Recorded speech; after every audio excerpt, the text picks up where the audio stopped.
Assalamualaikum warahmatullahi wabarakatuh. Kami dari unit DN1. Hari ini kami akan membentangkan tentang peranan khalifah di muka bumi dengan melaksanakan konsep amar ma'ruf nahi munkar. Pembentangan ini merupakan pentafsiran berterusan untuk GPIM 1022.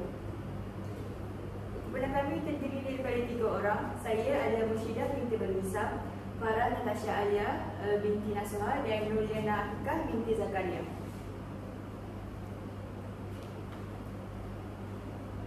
Jadi kita terlebih dahulu mengenali apa itu definisi khalifah dan amar ma'ruf nahi munkar.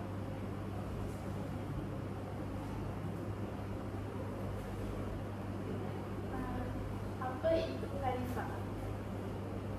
Khalifah merupakan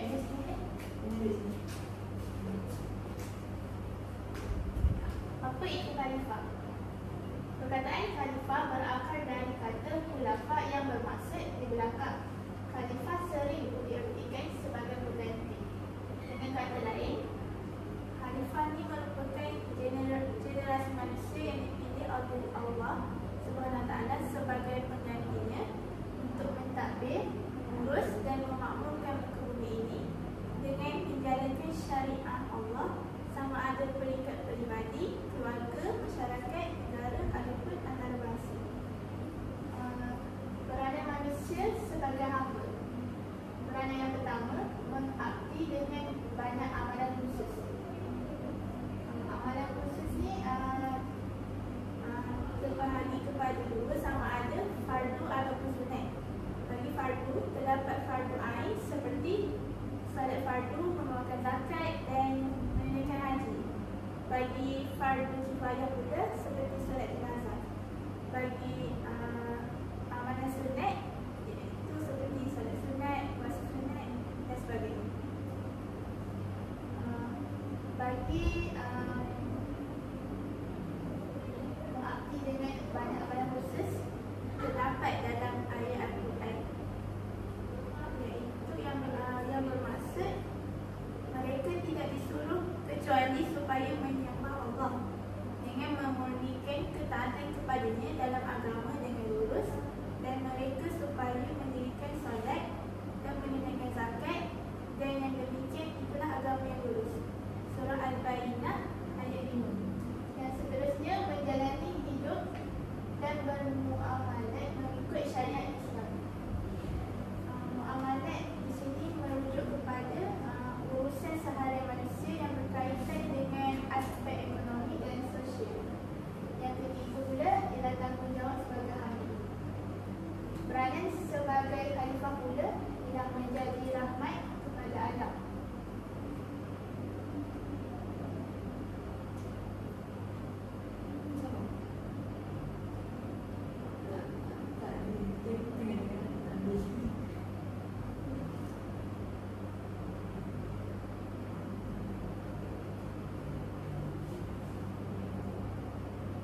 Hal ini terdapat dalam ayat Al-Quran dalam surah Al-Anbiya ayat 107 yang bermaksud, dan tiadalah kami mengutus kamu melainkan menjadi rahmat bagi sekalian alam.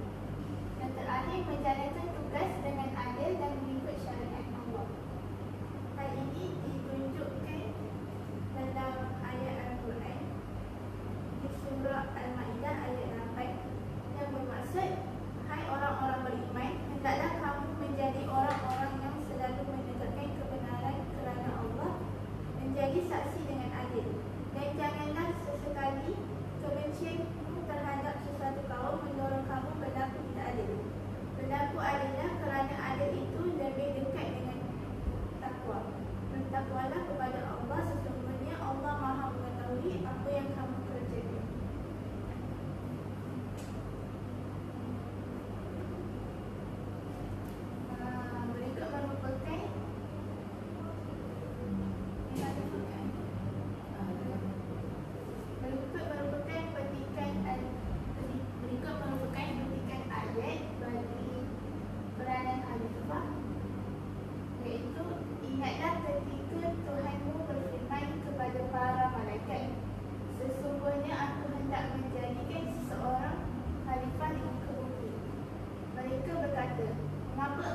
apa itu amar ma'ruf nahi munkar. Dalam bahasa Melayu, ia bermaksud memerintahkan kebaikan dan mencegah keburukan. Hukumnya wajib bagi setiap muslimin. Perkara ini berkait rapat dengan hadis riwayat Muslim yang membawa maksud, barang siapa yang melihat kemungkaran, maka cegahlah dengan tangannya. Apabila belum mampu, maka cegahlah dengan lisannya. Apabila belum mampu, maka cegahlah dengan hatinya. Namun yang demikian itulah selemah-lemahnya iman. Kita tunjuk contoh untuk yang pertama. Hadis ini mengatakan, maka cegahlah dengan tangannya. Contohnya, kita selalu nampak bumi kita satu buang sampah merata-rata. Kita bukan tegur secara terus saja kalau buang sampah mati sangat. Kita mula-mula just tunjuk depan dia. Kalau ada sampah ke apa, kita terus buang. Tunjuk perbuatan yang baik. Dengan niat dia, hati dia terdetik untuk berubah. Dia macam terinspirasi dengan perbuatan baik kita. Yang kedua pula, cegahlah dengan lisan. Lisannya daripada perkataan yang keluar pada mulut kita lah. Teguran pada lisan ni terbahagi pada dua. Secara bersemuka, iaitu sendiri antara yang kita nak tegur, atau secara umum. Contohnya kalau secara bersemuka, contohnya kita selalu nampak orang tu selalu sangat mencarut, mencaci orang itu ini. Sebab kita sayang, kita panggil dia atau kita dalam bahasa Inggeris secara personal. Secara personal kita tegur dia, awak janganlah mencarut sangat, kita orang lain pun ada hati juga, apa semua. Seterusnya secara umum pula, kita nak cakap kena tutup aurat. Kita bukan macam cakap tersebut nama orang tu, contohnya kepada Fatimah, tutuplah aurat dekat depan orang ramai. Itu kita dah mengaitkan Fatimah tu. Tapi kita just cakap macam ni, kita wajib untuk menutup aurat, tapi kita beritahu kat semua orang. Itu secara umum. Akhir sekali, dekat sini kata cegahlah dengan hati. Sebab itulah cara kita mencegah dengan selemah-lemahnya iman. Kita tak benci orang tu, tapi kita benci perbuatan orang tu. Jadi, perkara makruf merangkumi keimanan dan amalan-amalan yang diperintah Allah. Contohnya, sedekah, jihad, menolong orang lain, melakukan ibadah wajib, ibadah sunat, dan sentiasa bersangka baik, dan banyak lagi. Bagi perbuatan munkar pula ialah perbuatan yang tidak diridai Allah, dan Allah baik perkataan maupun perbuatan. Contohnya, melakukan perbuatan syirik, riya, riba, minum hama, menyebarkan fitnah dan lain-lain. Terdapat 6 keutamaan amar ma'ruf nahi munkar yang kita perlu terapkan, yang kita perlu tahu supaya kita lebih cakna dan lebih ingin mengamalkan konsep amar ma'ruf nahi munkar. Yang pertama, gugurnya kewajiban. Amalan wajib yang telah dilaksanakan di dunia tidak akan dituntut di akhirat. Macam biasanya kalau kita banyak buat salah dengan orang, tentu orang tu akan cari kita balik. Itu yang dimaksudkan takkan dituntut di akhirat. Ataupun kalau kita tak solat kat dunia, nanti kena dituntut kat akhirat. Kenapa kau tak solat, apa semua tu. Kalau kita dah solat, kita dah senanglah dekat akhirat nanti. Yang kedua pula akan mendapat pahala. Dalam surah Ibrahim ayat 7 yang bermaksud orang yang sentiasa bersyukur, Allah akan menambahkan nikmatnya. Allah dan ingatlah juga tatkala Tuhanmu memaklumkan, sesungguhnya jika kamu bersyukur, pasti kami akan menambah nikmat kepadamu. Dan jika kamu mengingkari nikmatmu, maka sesungguhnya azabku sangat pedih. Jadi dia dapat pahala ni kerana kita sentiasa bersyukur dengan segala yang ada. Yang ketiga, diberi rahmat Allah Subhanahu Wa Taala, iaitu api kemungkaran akan padam sekiranya kita membuat kebaikan walaupun sedikit. Yang keempat, dosa dihapuskan. Dosa akan dihapuskan dengan melakukan amal-amal kebaikan. Nabi SAW bersabda yang membawa maksud, fitrah seorang lelaki-lelaki di tengah keluarganya, artinya dirinya, anaknya dan tetangganya dapat dihapuskan dengan puasa, solat, sedekah dan amar ma'ruf nahi munkar.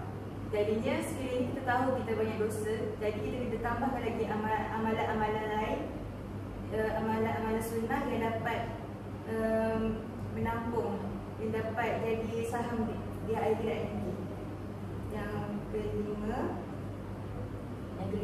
Yang keenam, akhir sekali menjadi orang-orang yang beruntung, iaitu kita akan mengajak ramai orang membuat kebaikan. Dia akan jadi beruntung sebab ni kita saling memelihara antara satu sama lain, tak kisah dari segi dunia ataupun akhirat. Okey, baiklah, seterusnya ialah peranan keluarga dalam melaksanakan konsep amar ma'ruf nahi munkar. Okey, yang pertama ialah bagaimana untuk peranan keluarga ini untuk dalam amar ma'ruf nahi munkar ni. Yang pertama ialah ibu bapa bertanggungjawab terhadap anak di dalam pemeliharaannya. Jadi apa yang kita sedia maklum bahawa anak-anak merupakan tanggungjawab dan amanah yang telah dianugerahkan oleh Allah Subhanahu Wa Taala. Dan firman Allah SWT di dalam Al-Quran dalam surah Al-An'am ayat 151 yang bermaksud, katakanlah, marilah supaya aku bacakan apa yang telah diharamkan oleh Tuhan kamu kepada kamu, iaitu janganlah kamu sekutukan dengan Allah sesuatu pun, dan hendaklah kamu membuat baik kepada ibu bapa, dan janganlah kamu membunuh anak-anak kamu kerana kebapaan. Sebenarnya kamilah yang memberi rezeki kepada kamu dan kepada mereka, dan janganlah kamu hampiri kejahatan zina yang terang daripadanya dan yang tersembunyi, dan janganlah kamu membunuh jiwa yang telah diharamkan Allah membunuhnya, melainkan dengan jalan yang hak yang dibenarkan oleh syarak. Dengan demikian, itulah Allah perintahkan kamu supaya kamu memahaminya.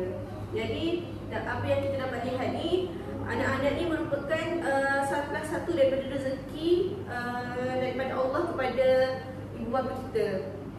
Jadi sebagai ibu bapa, mereka perlu menyediakan keperluan harian anak-anak mereka, seperti makan, pakaian dan benda-benda yang diperlukan oleh anak-anak mereka secukupnya. Dan ibu bapa ni tidak boleh mengabaikan anak-anak mereka begitu sahaja, macam melepaskan tanggungjawab mereka sebagai ibu bapa.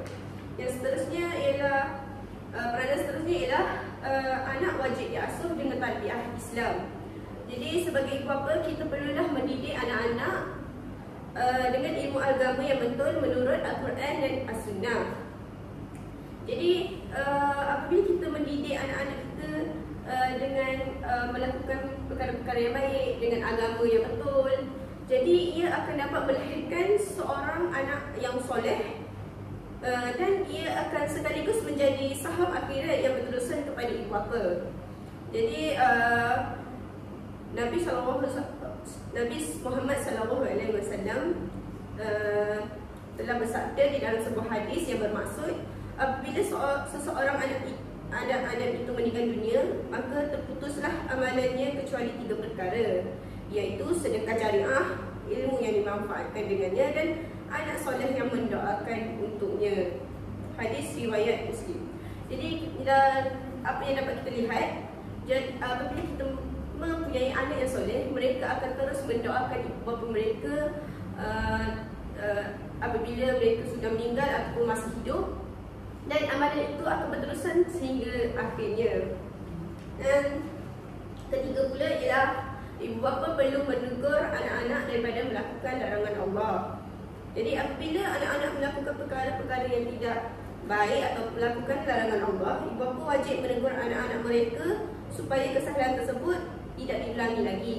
Jadi apabila, macam sebagai contoh, apabila anak mereka berbuat kesalahan seperti mencuri, walaupun mencuri macam makanan ke sedikit kan, ataupun barang kawan mereka dari kecil lagi. Jadi ibu bapa ni apabila mereka tegur anak-anak mereka dari kecil ni, membuatkan anak mereka tidak akan melakukannya perkara tersebut lagi, dan ia akan menjadi kebiasaan dari kepada hidup anak-anak mereka. Dan yang keempat ialah saling berbincang dalam menyelesaikan masalah. Jadi kita perlu mengetahui masalah yang dihadapi di dalam keluarga. Jadi sebagai seorang bapa yang merupakan seorang pemimpin dalam keluarga tersebut, bapa perlulah memainkan peranan yang sangat penting dalam apa juga yang berlaku dalam keluarganya. Sebagai contoh, apabila sesuatu berlaku seperti perbalahan antara keluarga, bapa inilah yang akan menjadi pemimpin dan menasihati mereka. Sebagai contoh, dia akan menyelesaikan masalah tersebut dan mendengar dari kedua-dua belah pihak dan menyelesaikannya dengan baik. Jadi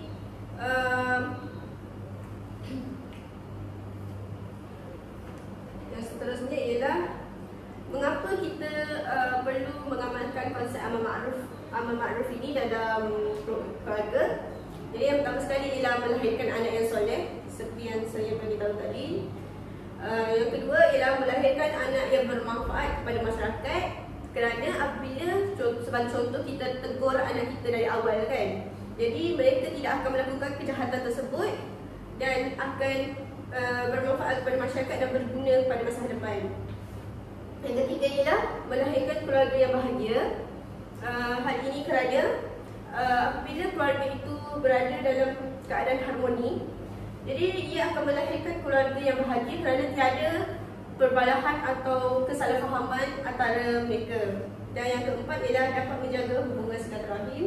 Jadi apabila tiada perbalahan juga, mereka akan terus menjaga hubungan mereka dan tidak akan terputus. Dan bagi contoh, kalau mereka macam ada salah faham, terutama sekarang banyak kes tentang harta, banyak adik-beradik ni berputus silaturahim kerana harta je. Jadi kalau kita ni mengamalkan amal ma'ruf ni, mungkin hubungan antara keluarga tu masih dapat dikelakkan hingga kita meninggal nanti. Itu saja. Okay, di dalam surah An-Nisa ayat 34 yang bermaksud lelaki, suami, pemimpin bagi perempuan, isteri, kerana Allah telah melebihkan sebahagian mereka lelaki atas sebahagian yang lain perempuan, dan kerana mereka lelaki telah memberikan nafkah dari hartanya. Maka perempuan yang solehah adalah mereka yang taat kepada Allah dan menjaga diri ketika ketiadaan suaminya, kerana Allah telah menjaga mereka. Jadi perkara ini menunjukkan antara keluarga ni kita perlulah saling menjaga antara satu sama lain.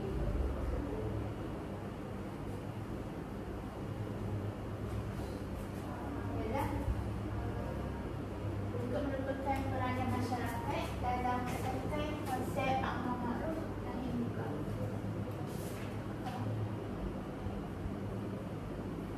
Yang pertama, mewujudkan masyarakat yang bertolak ansur. Contohnya, lebih-lebih lagi dalam sesama bangsa dan agama yang lain-lain. Yang contoh kita boleh lihat dekat Malaysia ni, setiap bangsa dan agama bebas mengamalkan kebudayaan dan kepercayaan masing-masing.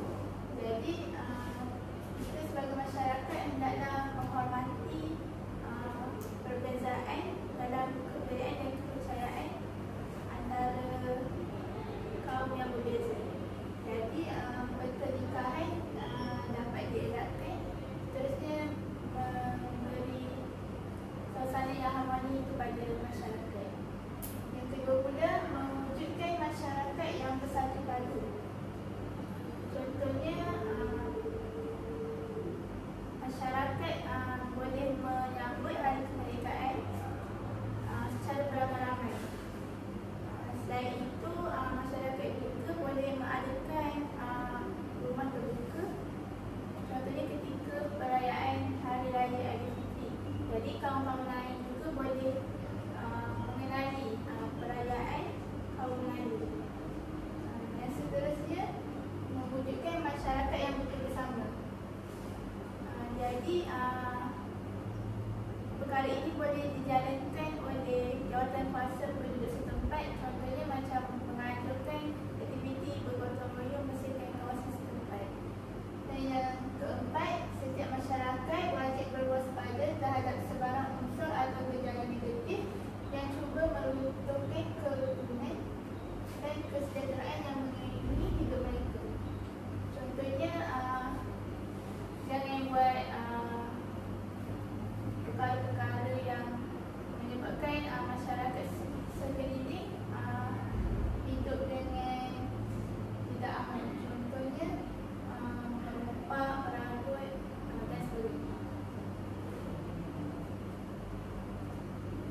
kesatuan ummah. Kesatuan itu merupakan keadaan yang satu. Ummah pula ialah penyamaan bahasa Arab yang bermaksud masyarakat atau bangsa. Dan ini kat sini kita dapat menyatu padukan lagi perpaduan dalam antara masyarakat. Sebabkan Malaysia ni masyarakat pun berbilang gaul, jadi perpaduan pun akan terbentuk dengan cara yang baik dan tidak adanya sebarang rusuhan. Jadi bila bangsa kita bersatu, kesatuan ummah kita semakin bersatulah, katakan kita akan kurang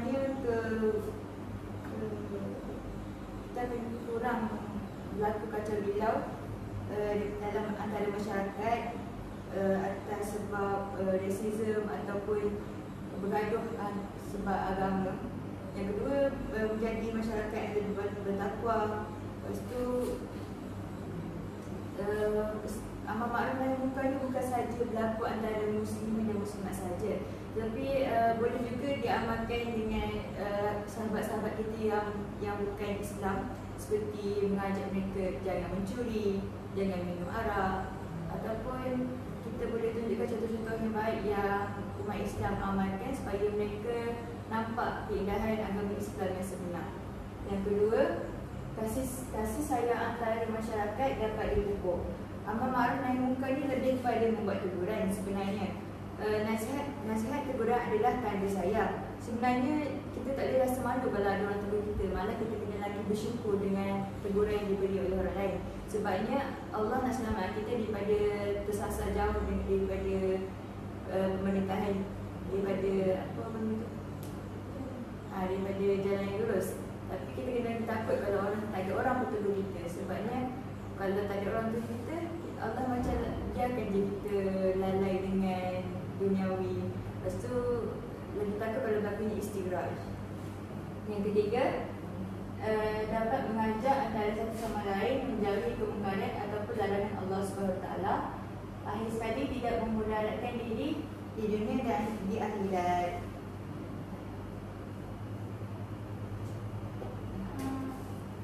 Peranan khalifah dalam masyarakat ini ada dinyatakan dalam surah At-Taubah ayat 21 yang bermaksud, dan orang yang beriman, lelaki dan perempuan, sebahagian mereka adalah menjadi penolong bagi sebahagian yang lain.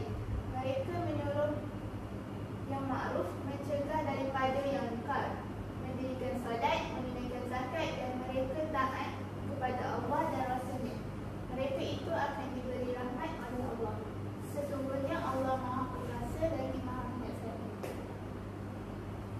Okey, yang seterusnya dan yang terakhir ialah peranan kerajaan dalam melaksanakan konsep amar ma'ruf nahi munkar.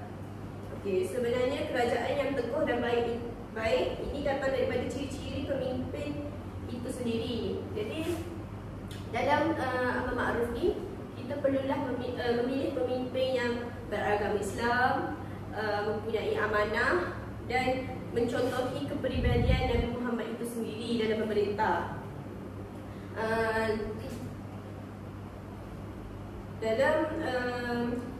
Jadi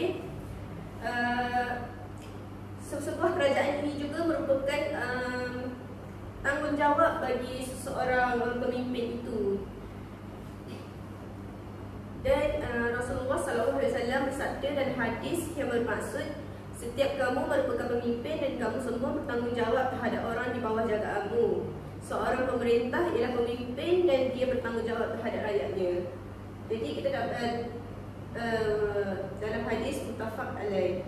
Jadi kita dapat melihat ni, pemimpin ni perlu menjaga rakyat-rakyatnya dengan baik dan tidak boleh melakukannya dengan kejam dan tidak adil. Jadi peranan kerajaan yang pertama ialah menguatkuasakan enakmen akta atau undang-undang. Jadi apabila kita menguatkuasakan undang-undang ni, maka jenayah-jenayah ni boleh dikurangkan, membuatkan negara menjadi aman dan sebagainya. Seterusnya, menegakkan syiar Islam. Jadi kita memilih seorang pemimpin yang beragama Islam. Jadi pemimpin tu boleh menegakkan syiar Islam itu di sebuah negara tersebut. Jadi jika kita memilih beragama Islam. Jadi dia tidak mengetahui bagaimana nak menegakkan agama Islam ini sendiri. Jadi membuatkan agama Islam tu dilupakan. Jadi apabila kita membuat ni, memilih pemimpin yang dapat menegakkan syariat Islam ni, membuatkan Islam semakin berkembang ke seluruh, makin pesat berkembang. Yang ketiga ialah menjaga dan mempertahankan negara dari ancaman dalam dan luar negara. Jadi apa yang kita ketahui, di negara Islam ni banyak cabaran-cabaran daripada negara luar maupun dalam negara, dan banyak yang ingin menjatuhkan negara Islam itu sendiri. Sebagai contoh sekarang situasi di Palestin, mereka sedang berperang untuk menyelamatkan, untuk menegakkan agama mereka sendiri, agama Islam, dan tidak pernah berputus asa untuk berdoa kepada Allah dalam pertahanan negara ni. Jadi sebagai satu kerajaan dan pemimpin, kita perlulah mempunyai strategi untuk mempertahankan negara kita sendiri. Jika bukan kita sebagai pemimpin ni, siapa yang akan mempertahankan negara kita? Dan yang seterusnya ialah mengamalkan keadilan dalam segala aspek seperti ekonomi, politik dan sosial. Jadi seperti kawan-kawan saya beritahu tadi, negara kita terdiri daripada berbilang kaum. Jadi kita ni perlulah adil dalam 3 aspek ni supaya tidak ada perbalahan dan ketidakpuasan hati setiap kaum tersebut. Jadi kalau contoh Melayu dapat banyak ni, Cina dan India juga akan dapat banyak ni juga. So jadi mereka akan merasa adil dan mereka akan akur dengan pemerintahan negara tersebut. Ini tidak akan ada perbalahan atau rusuhan yang akan berlaku. Okay. Peranan ini akan dapat menggegarkan keamanan negara, seperti saya beritahu tadi, bila adil. Jadi mereka akan berpuas hati dengan apa yang pemerintah mereka lakukan, dan tidak akan ada rasa yang tidak berpuas hati. Seterusnya, dapat menyebarkan ajaran Islam yang sebenar. Seperti tadi, pemimpin jika kita ada pemimpin Islam, jadi dia boleh memimpin kita juga ke jalan yang benar. Dan yang ketiga, tidak dipandang seram oleh negara lain. Jadi kalau negara kita dipesat membangun agama yang menggunakan agama Islam, lepas tu mempunyai negara yang berbilang kaum, jadi negara lain ni akan memandang tinggi negara kita. Negara lain, sebagai contoh juga, negara lain ada berlaku diskriminasi kaum, seperti mereka menekan atau menindas sesuatu kaum tersebut kerana mereka berasa itu negara tu ialah hak mereka sahaja, bukan hak bangsa lain juga. Dan yang keempat ialah dapat memajukan negara dengan lebih besar. Jadi jika kita ada pemimpin yang baik ni, negara kita akan lebih pesat membangun kerana tidak akan berlaku rasuah, duit haram ataupun pemimpin ni ambil duit masyarakat, rakyatnya. Jadi negara ni dapat membangun dengan baik dan pesat dan pesat. Jadi Aisyah radhiyallahu anhu berkata, yang bermaksud, aku mendengar Rasulullah sallallahu alaihi wasallam berdoa ketika berada dalam rumahku ini, ya Allah, sesiapa yang menjawab sesuatu jawatan dalam urusan umatku, lalu dia mempersulitkan urusan mereka, maka persulitkanlah dia. Dan sesiapa yang menjawab sesuatu jawatan dalam urusan umatku, lalu dia berbuat baik dengan mereka, maka berbuat baiklah dengannya. Dalam riwayat Muslim dan An-Nasa'i. Jadi kita dapat lihat dalam doa Rasulullah ini, seseorang pemimpin tu jika dia berbuat baik kepada rakyatnya, maka perkara baik itu akan berbalik semula kepadanya, dan jika dia berbuat jahat kepada rakyatnya, maka perkara jahatlah yang akan berbalik kepadanya. Jadi kesimpulan yang dapat saya buat di sini ialah manusia hendaklah bersyukur kepada Allah kerana Allah yang memberikan manusia banyak kelebihan. seseorang khalifah itu juga harus bersedar bahawa dia telah memikul tanggungjawab yang besar di sisi Allah SWT. Dan yang akhir sekali, seorang khalifah hendaklah memerintah dengan cara yang betul mengikut syariat Islam.